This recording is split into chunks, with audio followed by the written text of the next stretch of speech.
को इस पे मजबूर होना पड़ेगा क्योंकि यूजीसी इस देश की 90% जनता के मान सम्मान स्वाभिमान से संबंधित है। पूर्व में विश्वविद्यालयों में और आईआईटी कॉलेजों में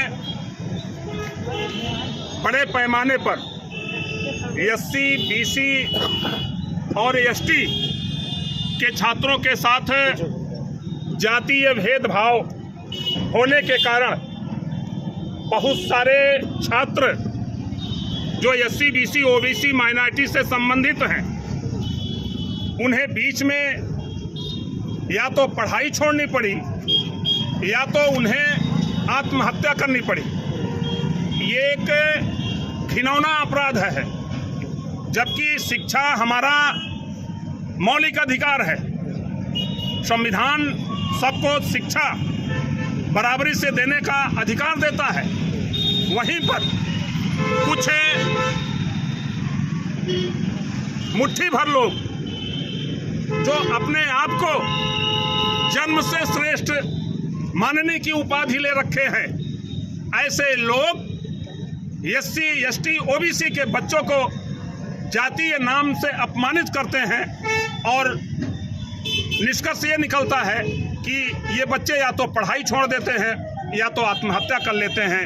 यह मामला पूरे देश में 90% की आबादी का है। इसलिए वैसे सरकार को इसको अपने आप से लागू कर देना चाहिए, लेकिन सरकार की मिली भगत है। सरकार नूरा कुश्ती खेल रही है न्यायालय से मिलकर के। यदि सरकार की मंशा साफ होती इस बिल को लागू करने के लिए, तो जब माननीय उच्चतम न्यायालय ने इस पे रोक लगाने की याचिका पे सुनवाई कर रहे थे, तो उस समय भारत सरकार का कोई भी अधिवक्ता इस बिल की पैरवी के लिए वहां पर उपलब्ध नहीं था। उन्होंने अपना यूजीसी बिल के मामले में अपना कोई तर्क या पक्ष नहीं रखा। इसलिए उच्चतम न्यायालय ने इस पे स्टे लगाने का काम किया।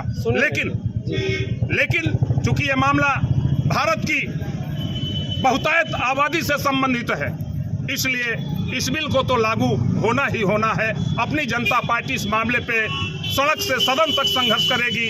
लखनऊ से लेकर के जिला मुख्यालयों पर संघर्ष करेगी।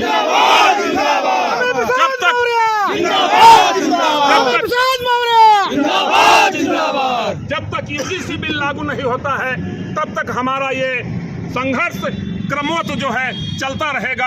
आज जिले पे है तो कल विधानसभाओं में होगा, आगे चल के ब्लॉक स्तर पे होगा, फिर न्याय पंचायत स्तर पे होगा, फिर ग्राम सभा स्तर, और हम पूर्वे तक जा करके इस बिल के संबंध में लोगों को जागरूक करने का काम करेंगे। अपनी जनता पार्टी जिंदाबाद, अपनी जनता पार्टी जिंदाबाद।